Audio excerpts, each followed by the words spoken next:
I think what amazes me about the way Americans frame Australia is American media especially love to paint this picture of Australia as being a really dangerous place and that there's lots of animals here that can kill you. Oh, yeah. You have a million spiders, that can suck the life out of us in 2 seconds. Yeah, we do. And we have a lot of snakes and we have blue ring octopus. But Americans, you guys have fucking bears wandering around. You got bears, you got cougars, pumas, coyotes. Much more I'm dangerous. in Manhattan, so my biggest danger are rats that, will come right up to you. And oddly enough, skunks, where I used to live every morning, if you're up before 7 and I would go running, I would bump into multiple skunks. There is this was northern New York, so it was the tip of Manhattan. I'm sure there was some forest that got torn down and planted a tree that gave them a passageway right across, but it was just, they were everywhere. But the thing is, they're used to people because they're in the middle of Manhattan. So I never got sprayed, even though I knew it would happen one day, and it still hasn't, knock on wood. On the other hand, I am very jealous because you guys have raccoons, which we do not have, and I'm very jealous. Okay, you're gonna hate me. My brother, he has a house that is on this kind of marsh, and so there's wildlife everywhere. And he has a family of raccoons that are sort of unofficial, extended pets. They just come, they hang out with his cats. Oh my god. Yeah, there was a baby one that got fell from the nest and they helped nurse it, and now he's back with the family. And they all the thing with raccoons, they really do have it's the hands. They have those little hands, and they do things with their hands, and you're just oh my, you might be tearing my eyes out with your little hands, but they're still so cute because they're little hands, and you shouldn't have hands. Absurd little hands, ridiculous little barrel-shaped creatures. Although, in Australia's defense, not that it needs defending, we do have a lot of very good birds. I will give it that. Well, you have emus, which are kind of the most kick-ass birds of all. You know what? I love birds, and I actually fucking hate emus. They really piss me off. Did you have a bad experience with one? No, they're just gross and horrible, and I don't know if you've ever heard the sound that an emu makes, but it's really gross. They have this sort of drum beat that comes from the middle of their chest.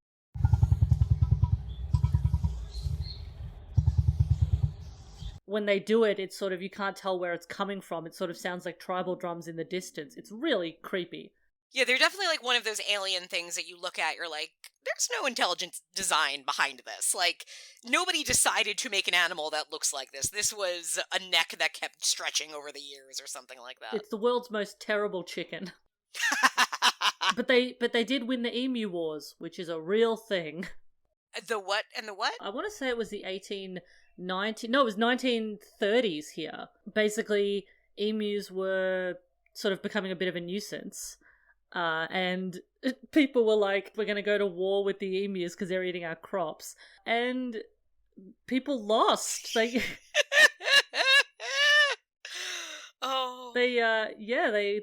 fucked it. How has Baz Luhrmann not made a movie about that? There is apparently a movie coming out written by John Cleese, slated for release in 2022, starring Rob Schneider. Wow, that sounds awful. The Great Emu War. Wow. Oh, this is going to be a dangerous Wikipedia hole for me. Emily Intravia, welcome to Reanimates.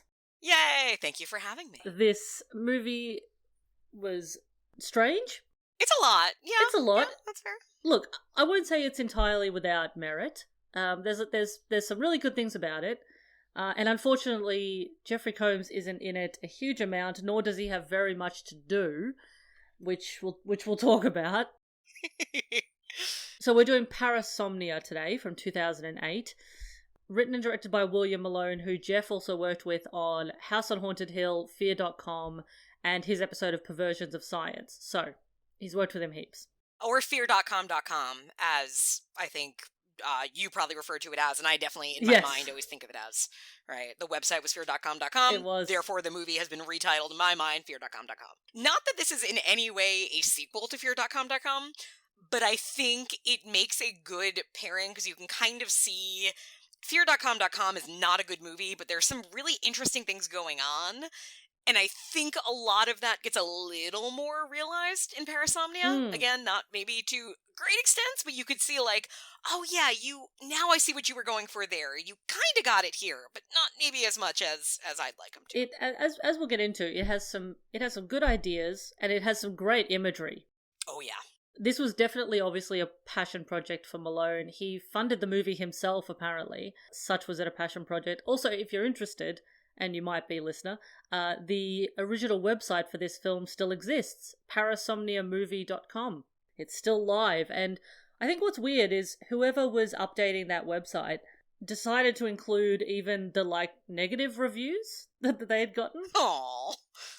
So there's like, there's like weird like user-generated reviews of people being like, this movie fucking sucks. It's like, why would you put that on the website? I don't want to see that. Well, I mean, it has a 5.2 rating on IMDb, which, I mean, for a horror movie, that is kind of on average what you would get for this era. But I also feel like anybody that watched this movie, because wasn't a popular movie, because I mean I had never heard of it until very recently. I feel like if you watched this, you sought it out. Hot tip: I don't know if it's available in your side of the world, but Tubi, Tubi, which is a free streaming site. It's a lot of like 90s sexy time thrillers. Every like Amityville variation, of which there were apparently dozens, are all on Tubi. So. Just a hot tip there. I am familiar with Tubi, and I promote it unofficially a lot on this podcast because they have a bunch of Jeffrey Combs' oeuvre is hot and mighty exactly. there. There's a bunch of Jeffrey Combs movies. There's a bunch of other weird shit that I think people who like horror movies would like. It's a pretty good little free app. That's I haven't plugged them in a few weeks, but if anyone's listening from Tubi, jump on board, be a sponsor. So. Let's get into it, and we'll talk about the different elements that it has as we go. We open on a woman sitting at a balcony table. She doesn't stay long, but the woman is played by Sean Young from Blade Runner and Dune. Oh, I love this opening. Yeah. This scene is actually quite effective. Even though this film as a whole is a bit cheap, and there's a few things that look very cheap, this is like a really good opening to a film, because it's pretty much silent. She answers a cell phone. She doesn't say anything, but then immediately, emotionlessly, walks over to the edge of the balcony and pretty much without hesitation leaps off it. The camera follows her body down, smashes into the ground. When we reach the ground, the camera stays with her body bleeding from the head. So we're sort of from the ground level looking. And a man in a suit approaches the body, without looking into her welfare. He's just kind of like looking at her. Something related that I just realized, because I was thinking a lot about, I think what I find interesting about this movie is that it came out in 2008, which is just a weird time for horror. And another movie that came out in 2008 that also opens with people you don't know jumping off a building was The Happening. Oh, God. Say what you will about Parasomnia, The Happening is so much worse than this.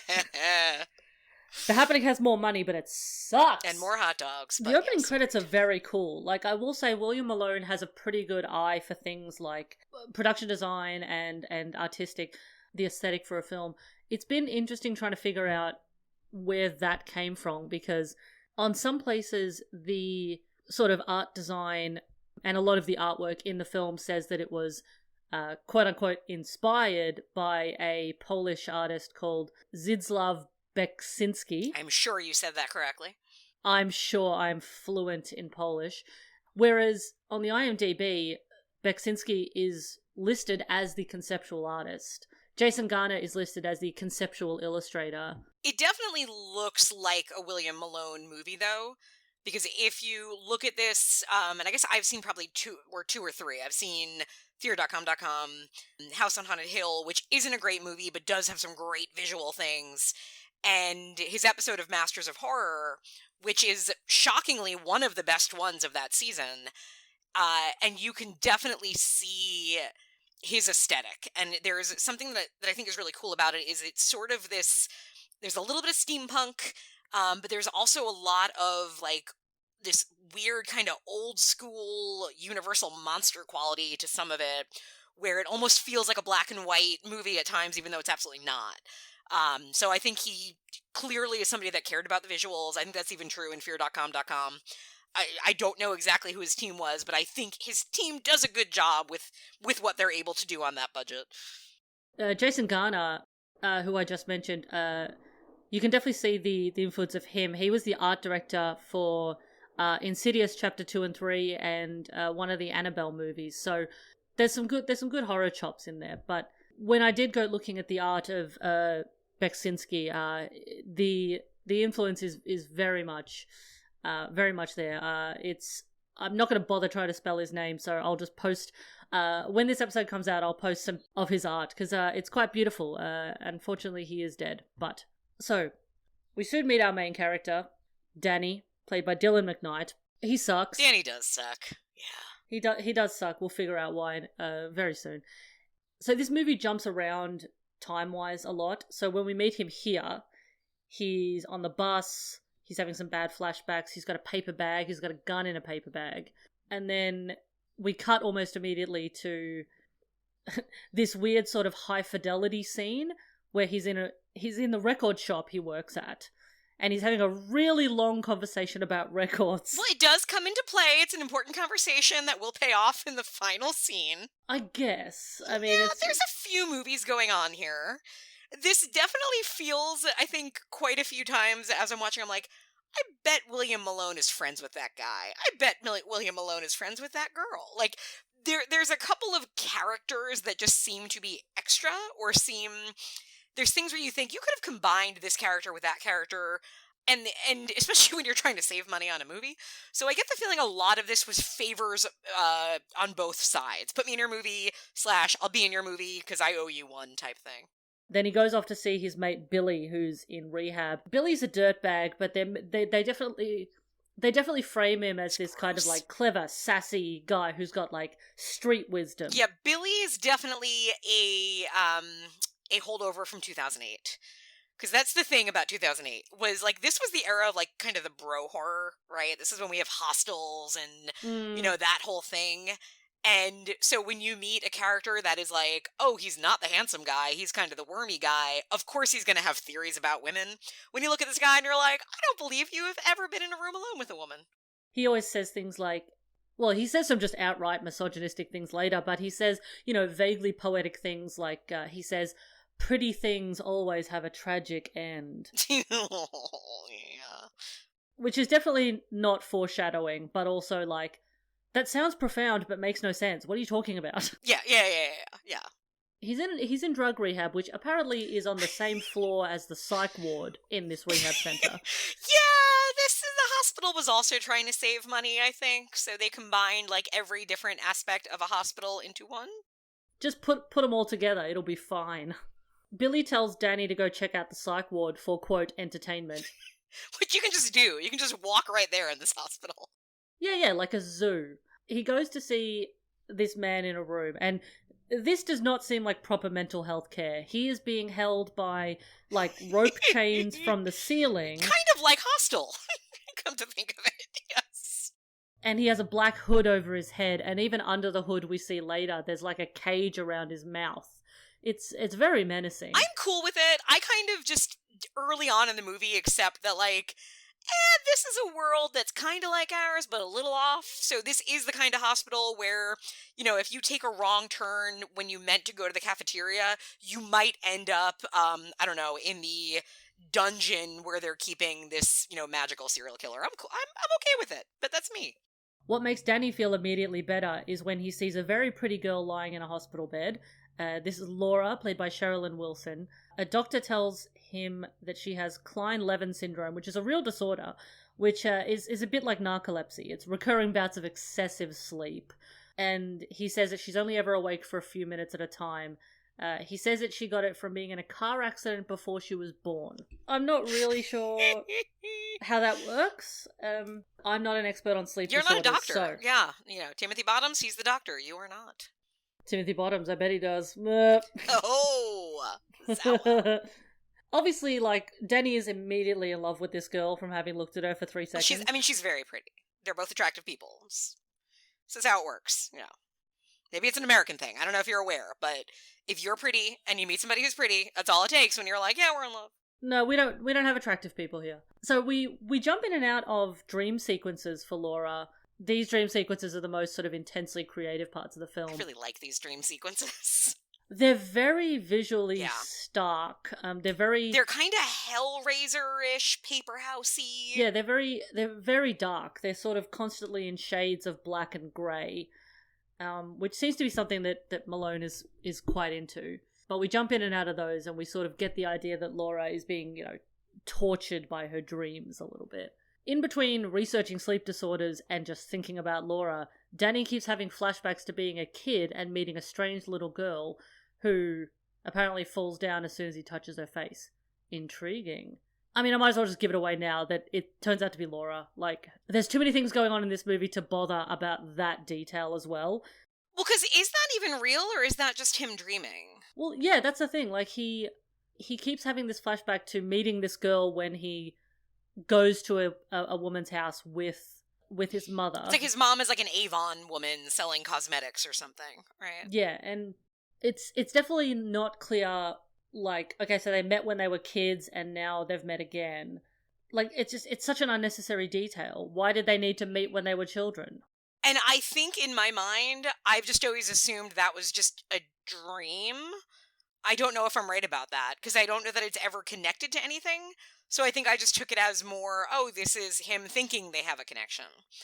Because that's in a lot of ways, this is the main problem of the movie. And this is the second time I watched it. And the first time I think I was just kind of really taken by how different it felt. And I knew there was like an ickiness to the whole, like, oh, here's this beautiful girl sleeping. I am in love with her now. Now I will do everything in my power to protect her because she is mine.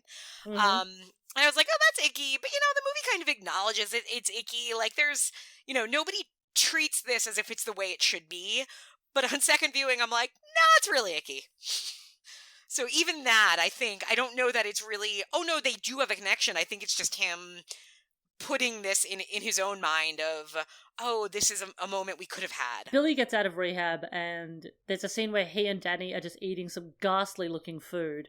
I really don't know what it is. I have to assume it's noodles. I thought it was oatmeal, but either way, it just, maybe it was like ramen or something. I don't know. Yeah, Danny can't do anything, including cook. It's disgusting, and the conversation they have is also pretty gross. Billy keeps telling Danny about the hooded guy in the psych ward, whose name is Byron Volpe. He was a rare book dealer and a mesmerist who apparently hypnotized his girlfriend and ordered his girlfriend to kill himself. And that was the woman at the start. Mm-hmm, that was Sean Young at the opening. And Billy is very much a believer in Byron's powers, but he also has this to say. Say he's some kind of genius. Yeah, well, if he's such a genius, how come he's locked up? He's too smart. Stupid people have it made. Stupid people? Stupid people and ugly people. Ugly people. Yes, if you're too smart or too beautiful, you draw too much attention to yourself. However, if you're a little thick and your face looks like it's been kissed by a Mack truck, you can just sit back and enjoy life going by like a tennis match. He certainly has a wisdom all his own, certainly. Indeed. A long life ahead of him, that Billy. He's going great guns. And there's something he says about Laura. They're talking about Laura and he's talking about beautiful women and he says, women are mostly decorative anyway. Yeah, but don't worry, Billy's gonna die. Yeah, he sucks. So he tells Danny that he heard the doctor say that they're going to move Laura to a lab to experiment on her. So Danny is like, I gotta save her. I'm the White Knight. Well, Danny Googles and he finds out that this sleep clinic has a very bad history and seems to kill a lot of people. So, yeah. In his defense, he's probably not wrong. Here's a little audio of Byron being a bit menacing. He recites a poem to Danny. A poem by Byron Volpe. A wanderer stopped to turn over a rock.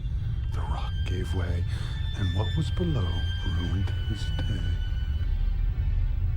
Leave her alone, pussycat. She's mine in time she's mine. Tick, tick, tick, tick, tick.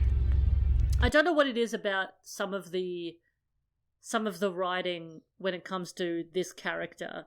I don't know if it's just the fact that this movie is, 13, 14 years old now. But some of it's pretty corny now. It's a bit cringe. Well, what's funny? I think the idea of Byron Volpe is great, right? It's very, what was the character's name on Jessica Jones? The one that, I can't think of but Kilgore, Dr. Kilgrave. I am not so pop culture savvy anymore. Anyway, similar villain, where basically he could say something to you and you would have to do it. So the idea of this, this monster, this serial killer who could look at you and say, jump off a building, and you would jump off a building. That's great. That's creepy. And you make him a rare book dealer. Okay, so there's something to that.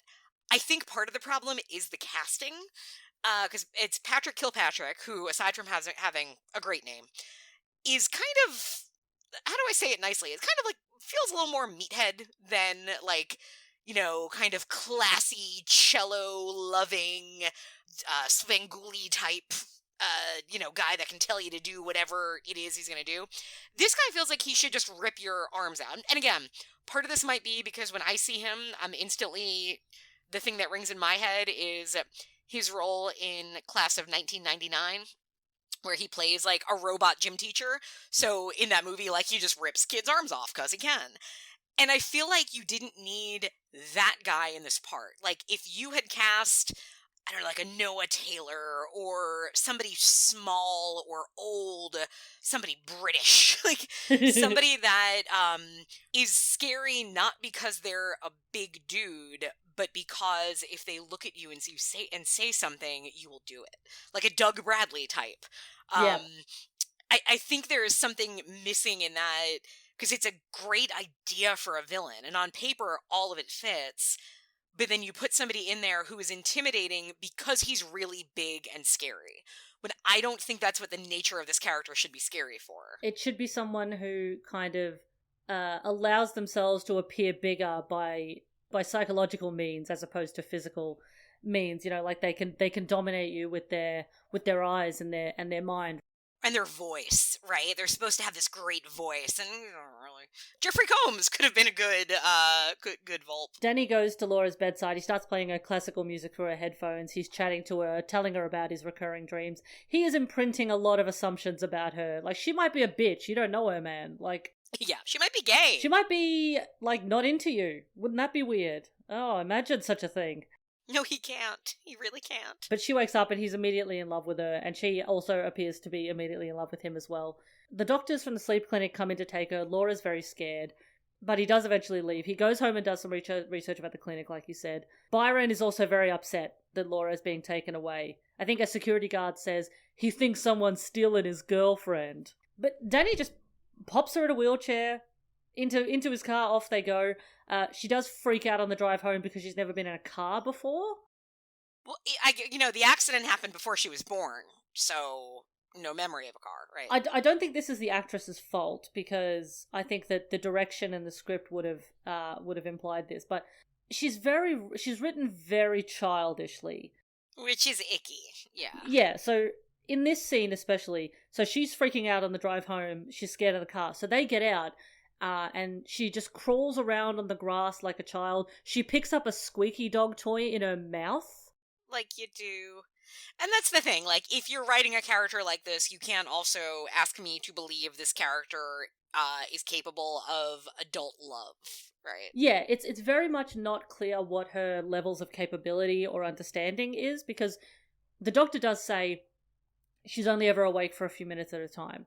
Fine, but it's like, okay, has her whole life been like that? Does she understand language? Like, if she doesn't understand language, how does she know to speak? Like, it's, like there's a lot of things that aren't made clear enough. For a doctor who's very quick to tell you way too much information about a confidential patient to a stranger, he could go into more detail. I agree. She sort of speaks as if she doesn't know language.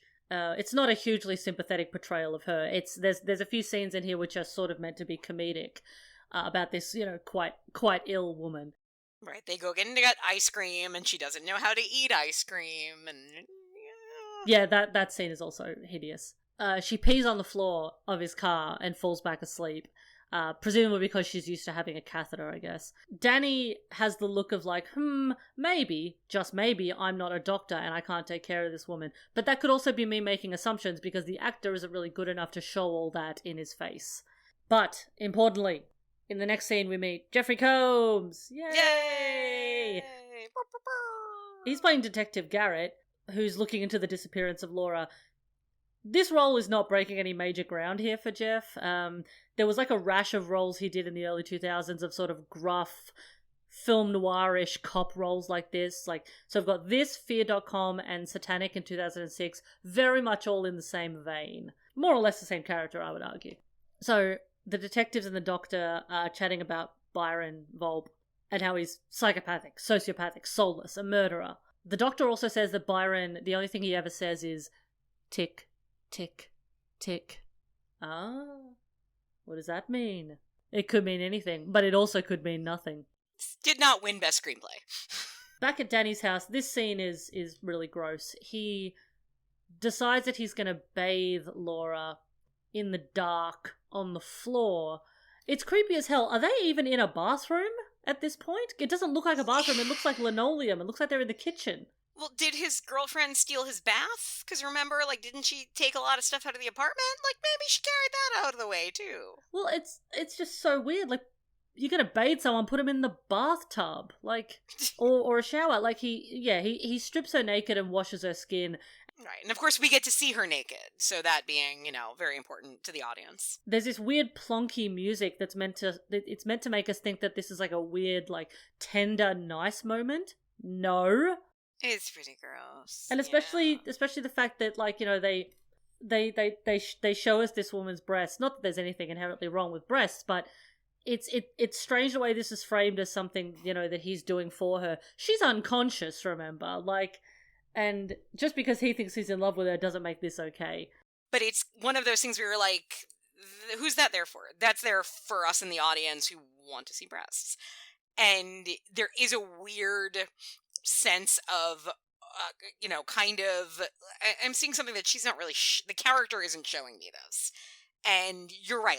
I think a lot of cases in this movie where you stop and say, how should I feel? Should I feel as uncomfortable as I do about this? Or does the movie want me to look past it? Well, because you have this scene, and then this scene is immediately followed by, as you said, them going out for ice cream, where it's childishly comedic, where she's playing with it, she doesn't know how to eat it, she rubs it all over her face, so she's acting like a child, and Danny's also talking to her like she's a child. He says something like, oh, I'm gonna have to give you another bath when we get home. It's like, yeah, that line. She's an adult. Also, why give her a cone? Cones are very difficult, even in the best case scenario. Just get her a cup with a spoon. Much less messy, much less chance of that toppling over and making a mess. I'm going to go so far as to assume that Danny does not know what he's doing at this point. Or at any point. A bold assertion, but I will go on that ride. And, as if to prove my point, the next day Danny goes out to work and just leaves Laura in the apartment alone. You can make some food, watch some TV. It's very obvious she won't be able to do those things on her own. Do not let this woman near a stove. She didn't know how ice cream worked. My goodness. She needs your support right now, and I think that you should take a day off work and help her, learn language to help get her through this life you've forced her into. As he's leaving, his hot neighbor is also like, hey, I saw you coming in last night with a hot girl. We should have a threesome. Let's do a threesome. Such a weird opener. A man wrote this. There are often cases when I watch a horror film, especially of this era, where I pause and say, a man wrote this, and that is one of them. I don't know how close Danny and this neighbor are, but I'm not saying that to anybody. One of my housemates comes home and it's like, hey, I saw you brought a girl over. We should fuck her together. Together, yeah. That's the thing you do with your neighbors. Totally. It's a very aggressive thing to say to someone straight away, especially it's the morning. It's probably 9 a.m. After coffee at least. But anyway, deeply unsubtle character, but it doesn't matter because spoiler alert, she's gonna die soon. Mm-hmm, yes. Also, for whatever reason, after work, Danny goes to just hang out in a bar. That's where he sees a news report about Laura's kidnapping and he's like, ugh, I'm in a bit of trouble here. But go home. She's waiting for you, you idiot. You're obsessed with her. She needs your help and you're just sitting in the worst bar I've ever seen. But when he does go home, his neighbour's house has been broken into and his door is wide open too. And he's initially worried. But then Laura appears wearing his neighbour's cheerleading outfit that she was carrying in the previous scene from an audition. and she starts doing cheer routines for him. She obviously had seen some on TV. I'm not sure why. I think there's a very specific reason why. Is it a sex thing?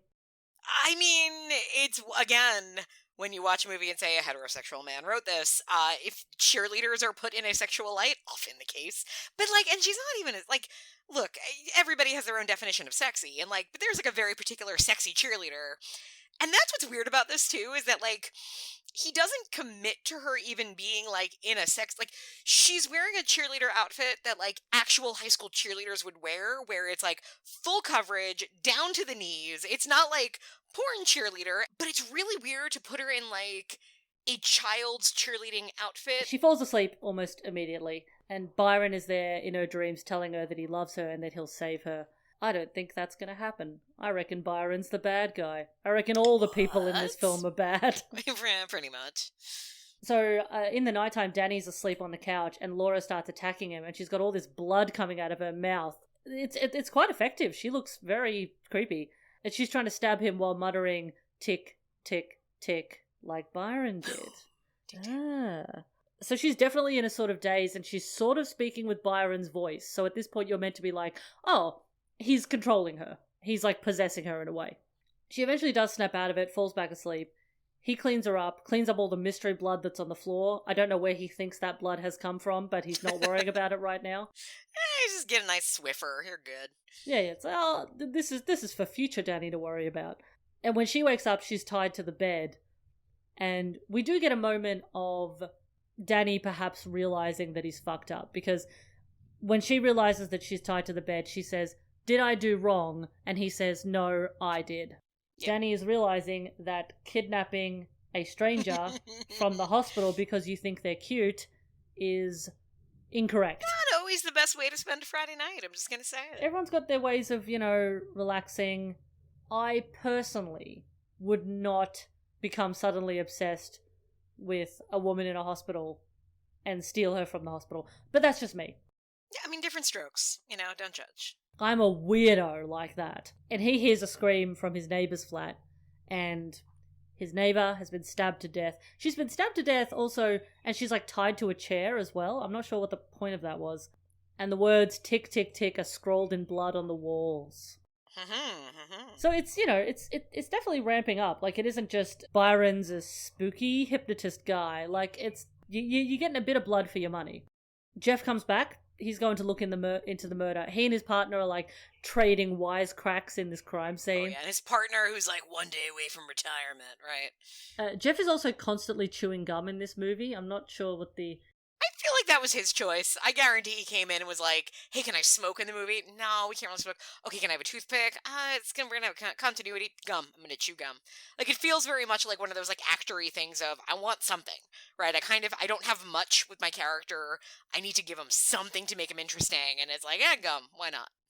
Well, yeah, but between this character and his character in Fear.com, probably less so in Satanic, when he has played cops, he sort of does go for that sort of 1940s, 50s like style gumshoe kind of thing. Yeah, he sort of plays them like you would play like a film noir private detective a little bit. Yeah, which I like because you know it spruces things up. It definitely gives. It's one of these things where, especially because you have your main characters are young actors who are not that interesting. Anytime you get any of these kind of character actors showing up, even Timothy Bottoms as a doctor, it's like, okay, that's a little more interesting. Yeah, and especially when you don't. The role isn't that big. I think he's only got a handful of scenes. Like, you want to make all of your time on screen count, so you might as well make them a bit more interesting. Which Jeff usually does. That is something he is good at. He's a good guy. That's why you have a podcast about it. No, that's not why. It's for the money. That's right. So, his partner thinks that Byron is the perp. Garrett's not so sure, but they start interrogating everyone in the building. Garrett's partner, whose name I don't recall, he goes to chat to Danny, and Laura stabs him to death, falls back asleep. The strange part of this scene was the partner was staring into the now empty bedroom where Laura had been, and he says, "That's odd," and then Laura stabs him in the back. What did he think was odd? He's literally just looking at a bedroom where the door is like ajar, and he can kind of see a bed. What's he talking about in that scene? I feel like there might have been, like, the idea being clearly somebody was in there or somebody had been in there, but that's hard to convey with a bed. Like, if it's a table and there were 2 glasses, that says it right there. Like, is somebody else here? And then you get stabbed. But yes, not necessarily staged with as much thought. Danny flees. He just runs right the fuck away. And eventually Laura runs out looking for him too. So she's just wandering the streets now. Danny does go to see Billy. And Billy's like, man, every cop in town is looking for you. You gotta go to the police. And Danny's like, but this is what happened. And I love Laura. And I'm gonna save her. And Billy is like, no, you should go to the police. Kind of like the one smart thing Billy has said, perhaps. It's the only time I've agreed with him in this movie. Yep. Danny is very much on his own journey with this one, and that's where we cut back to the scene where he's on the bus with the gun. Which, see, I don't remember this happening so much in 2008. I feel like it really started with, like, Don't Breathe and, like, a couple of years ago, when every horror movie would open with a scene that happens halfway through the movie, and I hate it. It is my least favorite trope that has kind of hit horror the last couple of years, because all it does is it does nothing. It does absolutely nothing. I think it's there generally for slow burn movies to tell audiences at the start, no, something cool's going to happen. Just stick with us. At 50 minutes from now, this will happen. But I absolutely hate it. It does nothing, and often it spoils something. In this case, it just doesn't do anything, because I still, again, watched this twice, did not ever connect the dots of, oh, this is when that scene happens. Because there's absolutely no reason to start the movie that way. Yeah, especially because there's nothing particularly interesting about the scene. He's just on the bus. Yeah, it's not setting any tone. It's, oh, this character has a gun now. Like, it's very Chekhovian, I guess, in that way, but very unnecessary. He does manage to finagle his way into the hospital, into Byron's room. Don't ask me how. This hospital has the most... Movies have taught me that it is very easy to go into a hospital and that there are just lab coats everywhere. And all you need to do to get into a secret room is grab a lab coat, put it on, and everybody believes you're a doctor. Yep. This movie furthers that, and one day I'm going to try it. It's on my list of things to do. And that's how you ended up in jail. Probably. Next to Byron Volpe. Well, Byron manages to escape one of his arm restraints and his mask, and hypnotizes a nurse to kill the security guard that's trying to stop him. There's a great scene where Danny and the nurse are fighting, which is very well shot. This scene in particular is quite fun. There's a lot of flashing lights, and it's basically in like black and white. It's really nice because it's tonally quite different to what's been happening, and it's just very like visually effective, very startling. Yeah, and I think that is something William Malone was kind of underrated for, is that he had a really, and I was talking about him as if he's dead. He's not, but I think he's kind of retired. He has a great eye. When he decides to shoot something differently, and another scene, I can't remember if it passed or comes after, but when just detectives are talking and he frames it kind of very Dutch angle, very close to the face, angled, and it's one of those things where it can be annoying, I think. But it also just kind of adds style to a movie or to a scene that is otherwise kind of a scene you've seen a million times before. Yeah. So I think there's a lot in terms of his eye that works in this movie. I don't think the story does overall, but I think visually there's a lot that makes this worth watching. Yeah, and I think visually this one is more interesting than Fear.com, but something you also have to take into consideration is the time that these movies came out. Like Fear.com especially is very much of its time. Like it's very early 2000s. And this one is, as you said, it's got a lot of that sort of steampunk thing that was happening in the mid 2000s, which is just, that's just like trends, and it's like stylistically what's interesting at the time. I mean, even when you look at movies now that are like, I don't know, a few years old, you can sort of go, yeah, that's what people were doing in 2018, 2019, 2020. It's just how you date a film. And sure, sometimes those things last a bit longer aesthetically. I'd say I like that this one feels both really of its time, but also kind of out of time. Because you're right, steampunk was kind of back in vogue around this time, but you didn't have horror movies really fully embracing all of that. Like, I feel like this doesn't look like or feel like other genre stuff from this era. But there are elements, and I think I really saw it on this watch, where like, oh yeah, this is really, even though I don't think it was ever meant to be, it still feels very horror bro. Like, there are things that mark it, but I think probably because William Malone was, and I don't know how old he was when he made this, but he was not a young man. So he wasn't so beholden to the trends, but it's, pretty impossible to never fully be affected by them when you're a filmmaker. Yeah, and I think, thankfully, the steampunk thing isn't, like, heavily layered. And it really comes out in the finale, but... Yeah, but it's not like Wild Wild West, where it's like the whole thing is this weird steampunk thing. And I'm not at all saying that as a dig at Wild Wild West, because I fucking genuinely love that movie. I was gonna say, I wish this movie had ended with its own rap. Like, I wouldn't have said no to that. But... Every movie should end with a rap over the credits that summarizes the film you just watched. I say it all the time. I do not disagree with a minute of what you've just said there. So we meet a couple of classical music performers. I think one of them's a cellist and one of them is a violinist, I think. I thought, are they both cellists? I'm too distracted because it's baby Alison Brie. Because she was in like one or two really other not very good horror films around this time, but she's great in it. I think that's always true of her. She's one of those actors that can often be the best thing in anything she does. Here she doesn't get to do much, but it's cute to see her. She's also in the scenes where she is doing stuff. I don't think she's terribly good in this. I think she definitely came into her own as the years went on. Yeah. But yeah, I think one of them's a cellist and one of them is a violinist. I don't think they're both cellists. Okay, but right. I was also just like listening to the music. It was quite nice. Oh yeah, it's pretty. When this goes into kind of full, it's not Swan Lake. It's the other Russian composer whose name I can never say, Prokofiev, I think.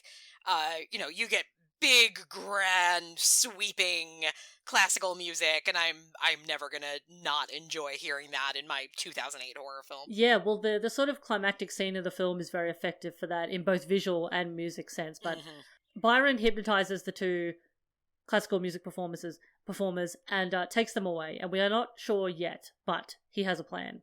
Danny goes to Byron's bookshop. There's some great art in there. A lot of it is kind of sort of looks like the Babadook.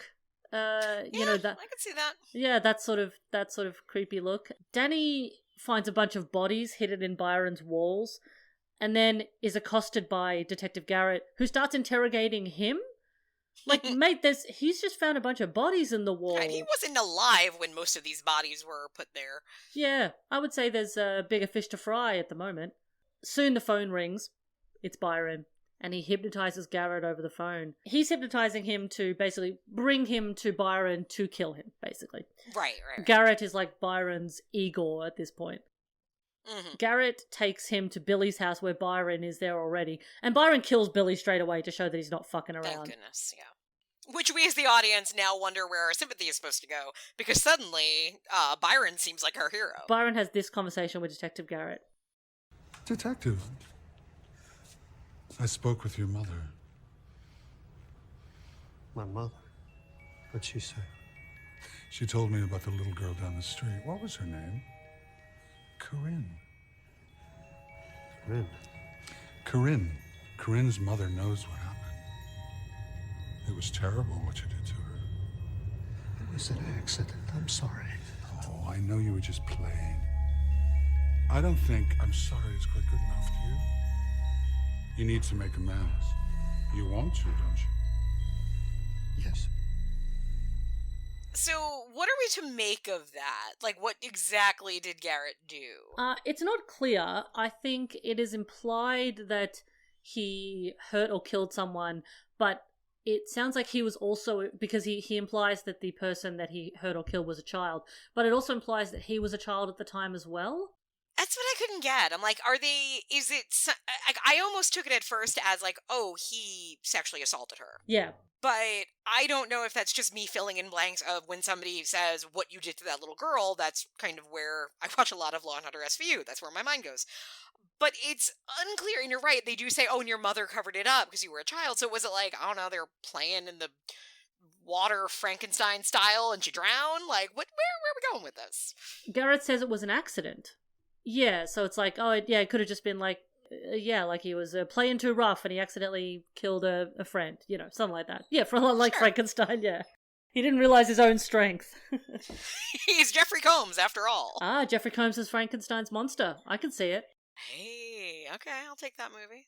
Yeah, and then we get in Bruce Abbott to play Victor Frankenstein. Ooh, Perfect. I like this. Yeah, hey, Jeffrey Combs is taller than De Niro, so already we got that on Branos. And then Barbara Crampton as Bride of Frankenstein. Yes, I'm into it. Make this movie. Make it so. Well, I don't know. Now that Stuart Gordon's dead, I don't know who would make it, but... Yeah, no, that's a very good point, yeah. Garrett just kind of walks away for a bit here. Like, he just disappears from the scene. He went to play with the dolls. For a while, yeah, and you're kind of like, where's he going? Is he going to be involved in this? Right. Is he going to think about what he did as a kid and then he's going to explain it to us? Yeah, he literally just walks away, and we do see him later. He does come back, but from here on in, Garrett's character feels a little bit shoehorned in. Not that I'm unhappy to see Jeffrey in this, but the character doesn't feel like it fits into this scene. I don't actually know why he's there, because this seems like it should have been a showdown between Byron and Danny. I mean, I guess he is there in part because of a plot thing that has to happen for the end of the movie. But again, like, also, why do we get this story about him being responsible for the death of a child? Because what did that do for anything? From what it sounds like, Byron can seduce you with his voice to do anything. It doesn't matter if he knows your deepest, darkest secret. If he said to me right now, go stab your husband, I think I would go stab my husband based on what this movie has told me. It's like, it almost seems like it should have been go stab your husband. No, go stab your husband because I know what you did when you were 5. Oh shit, I gotta go stab my husband. But there's no anything to that, right? Jeffrey Combs finds out, oh no, you know, but it doesn't matter. He has nowhere to go from there, in part probably because he's basically being hypnotized, so. It's also not really clear why Byron is wearing a priest collar. Yeah, I guess style. Well, because we already know that he's like a mesmerist, right? Like a hypnotist. That doesn't necessarily, to me, imply a religious aspect. And there isn't a huge amount, I don't think, of religious iconography or symbolism in the film.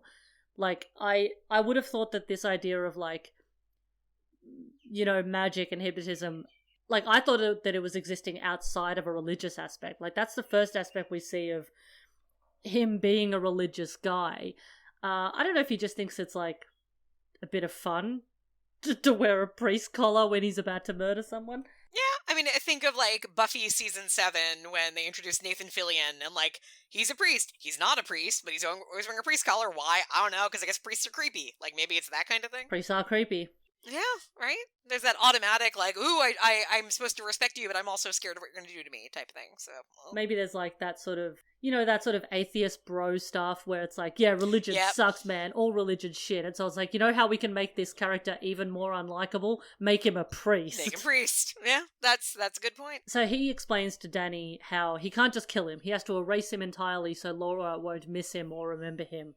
And eventually we see Laura, there's another dream sequence, and in this dream sequence she's finally standing up to Byron. She's saying she's not afraid of him anymore. The next scene is the sort of apex that I was talking about. It's very fun in this early to mid 2000s kind of way. So we've got the classical performers who are playing a really beautiful and very overwhelming piece of music. Mm-hmm. Danny's tied up and he starts seeing these wild robot automaton type things. They actually look amazing. Like I think great.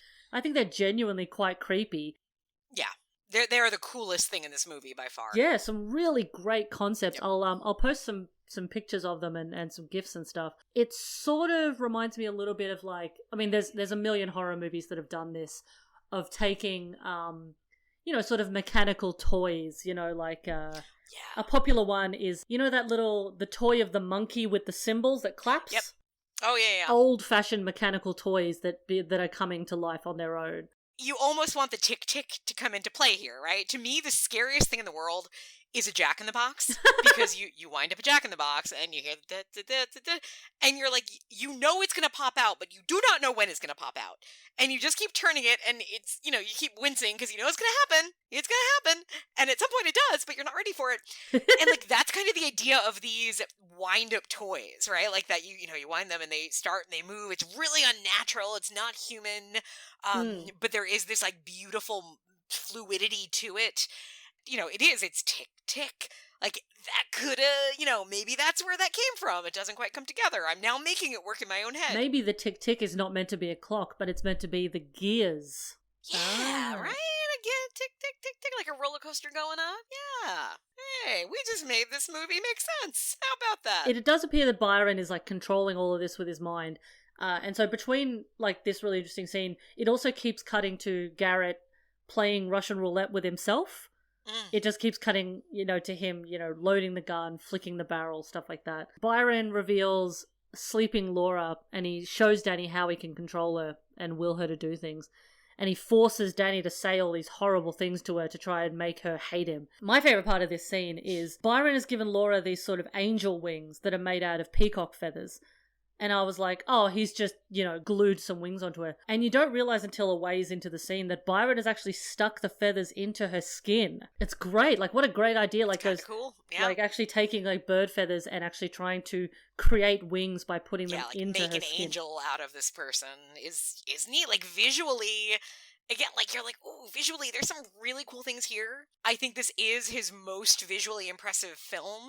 But yeah, probably could have used somebody helping on the script. Well, especially because, like, it's better not to look into the symbolism of anything, because it's like, oh, why peacock feathers? Well, they look nice, but the peacock feathers that we think of when we think of peacocks are from peacocks, which are males. Males, yeah. So peahens, the female, they don't have those feathers. So if you're trying to stress the angel-like feminine innocence of this woman, you've given her a male attribute, a male bird attribute. That also typically represents sort of posturing and cockiness and all of that. So yeah, I think it's just supposed to look cool. I don't think we're supposed to take much from the symbolism. Yeah, no, it looks great. And perhaps I'm making assumptions about the symbolism that are not there in the script. Laura and Danny manage to take him out. So Laura takes some of the feathers out of her body and stabs him with it. And Laura, I think, blinds him as revenge as well. Mm-hmm. Quite grotesque. As they're escaping, though, we see our mate Garrett one last time,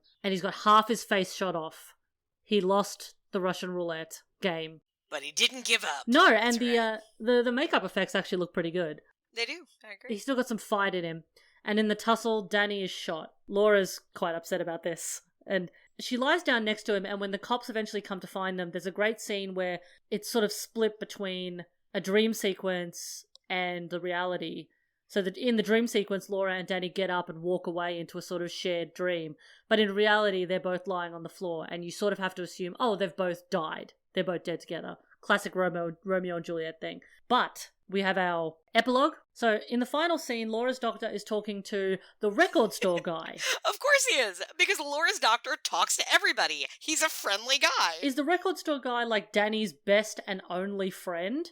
Well, Billy's dead, so now record store guy is like, finally, it's my chance. I have a new I'm finally the BFF. I've always wanted to be. Danny clearly has no family, no living relatives that they can get in touch with. Right, his girlfriend left him. No other friends besides a guy that keeps coming into the record store. Yeah, it is strange. I'm just like, well, okay, I know why they've done this, but it still feels a bit strange. Yeah. They should have built up the relationship more. Right, or it's one of those things where like, oh, that probably should have been Billy, right? In theory, Billy should have been a character that kind of filled both roles, but... Not that I have a problem with the actor who's the record store guy, but yeah, script-wise it's a bit strange. The doctor shows the guy, Laura and Danny as they are now, which is in a big tube. It's like the big, like when you go to a hairdresser and they have the tub of blue liquid with the combs in. It's that, only human-sized. Right? Wait, what? Do they not do that in Australia? What? Combs?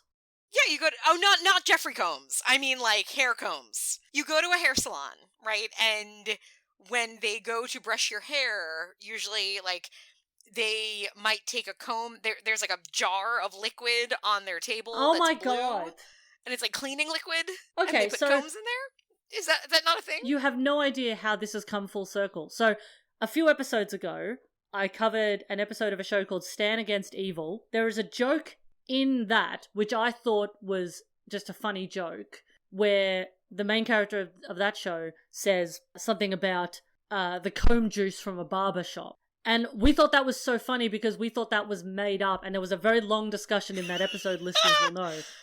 Oh, fascinating. About how that is absolutely not a thing. Why would you ever do that? That sounds disgusting. 100% a thing, yeah. I mean, nobody drinks it. It's like toxic cleaning fluid. But it's, why would, I think I'm trying to think of like the last time I've been in a hair salon and seen one, because you would have it more, I think, like in barber shops where, you know, your brush, like if you're a barber or you're a hairstylist and somebody comes in, you're gonna brush their hair. Well, think of how gross hair is, right? Like I might have lice, you don't know. Now you've come in after me, and the barber is gonna use the same materials.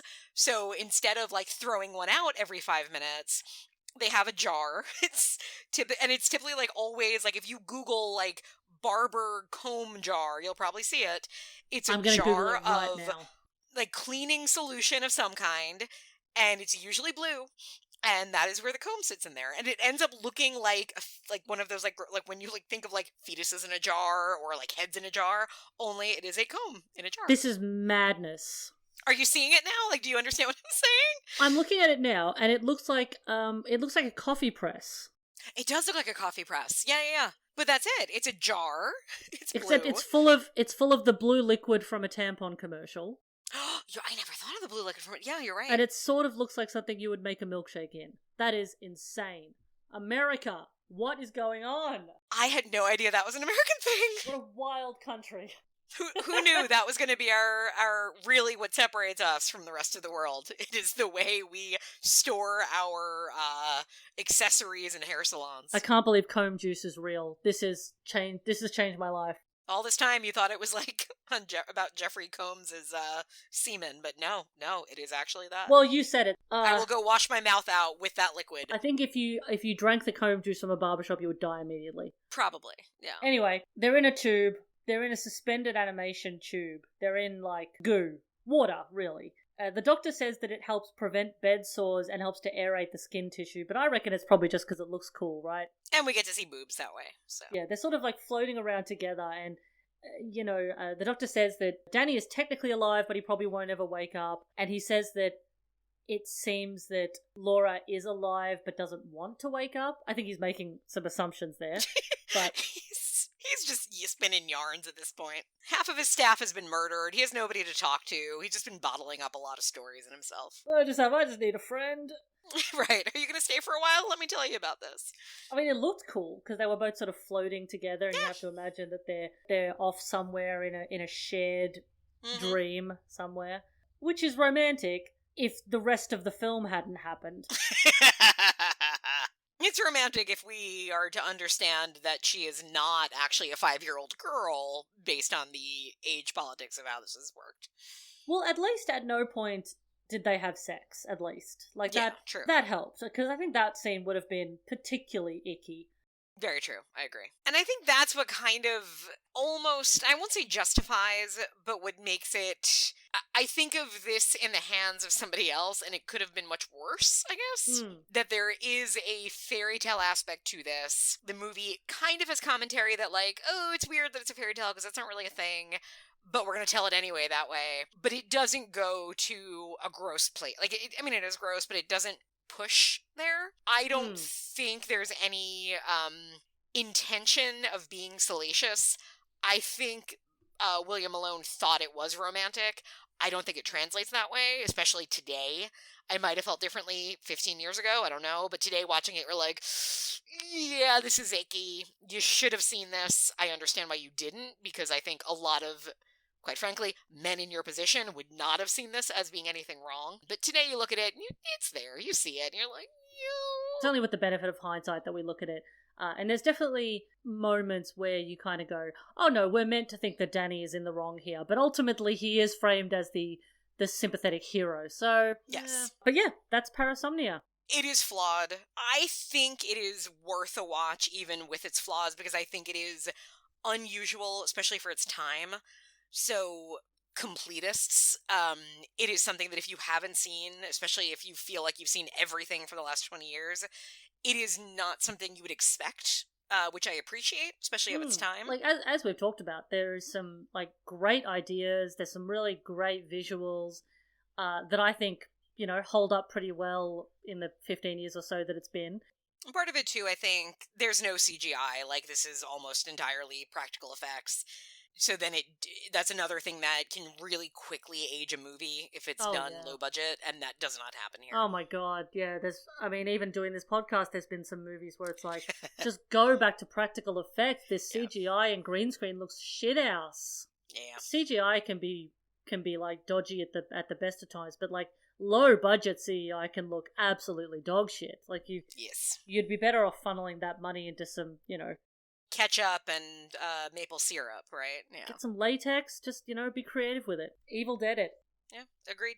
Could have used more Jeff, but I'd say that about most films. So Fair. that's, probably not a fair critique. It's just part of this sort of time in his career where he was doing a bunch of probably quite easy roles for him to fulfill. I don't know if he was making like a conscious effort to do roles that were a little bit less big and eccentric than he's done in the past, the sort of mad scientist stuff that he was doing more in the 80s. I would get the sense on this particular one that he did it because it was William Malone, who he'd worked with before, and probably owed a favor or was owed a favor. Because we know this wasn't a big budget. Malone, funded the entire film himself. And this feels very much like, nobody did this movie to make money, that this was very much oh, hey, you're doing a movie? Yeah, I'll stop by for a week and film my scenes. It's probably the kind of thing where having his name does lend a certain amount of cachet that they might not have otherwise. Yep. He's gotten to a point where he can lend his name to smaller projects and, boost it up a bit. I mean, a lot of films that I wouldn't have watched if he wasn't in them. Sure. Like this one, probably. It definitely made me want to look more into the visuals, and especially of Beksinski. That's far and away the best thing about it. I would buy one of those puppets from my apartment if they were reasonably priced. I also would. I'm not really easily scared. I think I'd be perfectly fine with a creepy, spiral-eyed automaton man living in my lounge room. And especially if I could, make him useful, where I'm sure there's a way to have him, dispense toilet paper or something. Why was that the first thing you wanted him to do? It would just seem handy, I have, one of my toilet paper rungs is shaped the wrong way, so anytime I go to touch the toilet paper, it flies off. And it'd be nice if there was a stopper to it, or if there was an automaton that could just stand there and hand it to me. It does seem like the automaton is probably the easiest and cheapest fix to that situation. Without question, yeah. I'm gonna go on eBay after this is done to see what the pricing is on them. Yeah. I wonder if they have automaton men on Shein. Yeah, probably custom sized. 3 weeks to get here. Give it a go. Oh, 3 weeks. God, you're lucky. That's what being an American gets you. That and blue comb juice. USA. That's right. All right, Emily, anything to plug? Sure. If you want to hear me talk more, you can listen to the podcast I do with my lovely and talented co-host Christine. It is The Feminine Critique. We are wherever podcasts are. I thought all podcasts were still on iTunes, but I guess that's not true, that kids today are using all sorts of new devices for it. So wherever you get yours, you can find it there. And then I also do a blog where I write primarily about horror films, and that is deadlydollshouse.com. So if you want to read stuff that I do, you can find it there. I am Deadly Dolls on Twitter, so that's where you can go to find more. And learn a lot more about your toilet paper situation, which I'm sure the listeners are going to be very emotionally invested in at this point. Yeah, I mean, now I kind of feel like I have to do this. The ongoing saga. Mm-hmm. Yeah, and we have 2 bathrooms, so if my husband objects to one, I'll just put it in the other bathroom and only use that forever. 2 bathrooms? What are you, a millionaire? We're fancy up here in Yonkers, I tell you. It's really nice to have 2 bathrooms. You can, reserve one for certain things, if you know what I mean. Well, so you poop in one and pee in the other? That was the original plan. It hasn't worked that way for various reasons. You can find the podcast that you are currently listening to on Twitter and Instagram at ReanimatesPod. You can find it on Facebook, YouTube, and Tumblr at ReanimatesPodcast, and in whatever podcast apps you have, and do all that stuff, rate and review, chuck a like in there, whatever, and also just come and chat on Instagram and Twitter and stuff. I'm a nice person. I love a chat. I'm also deeply lonely. You know what you can do to solve that? Get yourself a toilet paper automaton. Oh, I'm not going to be using it for toilet paper. Whoa! Hey, what are you thinking of? I meant we were going to play baseball. Oh, well, you need more than 2 people to play baseball. Unless you do it differently in Australia. We don't have baseball here. We've got kangaroo ball. It's when you try to chuck a baseball into a kangaroo's pouch, and if you get it in, it's 10 wallaby points.